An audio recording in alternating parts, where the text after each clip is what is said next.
एक तर जेव्हा उन्हाळ्यात पाण्याची पाळी मागितली जाते तेव्हा देत नाही, आणि आता जेव्हा एवढं सगळं आहे तेव्हा तुम्ही, हे नैसर्गिक नाही आहे, ही शासनाने केलेली ही अतिवृष्टी आहे आणि शासन जबाबदार आहे.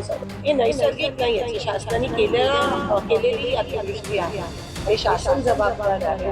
कधी आश्चर्य वाटतं की ज्यावेळी अशी आपत्ती असते त्याही वेळी काही लोक राजकारण करतात आणि काही लोकांच्या डोक्यामध्ये तर इतका किडा गेला आहे. सोलापूरमध्ये तर मला एक स्टेटमेंट पाहायला मिळालं, आता हसावं की रडावं मला समजत नाही, कारण इथल्या एका नेत्यांनी सांगितलं, म्हणाले सोलापूरमध्ये इतका जो पाऊस आला हा निसर्गामुळे नाही आला, हा राज्य सरकारने आणला, हा महापूर राज्य सरकारने आणला.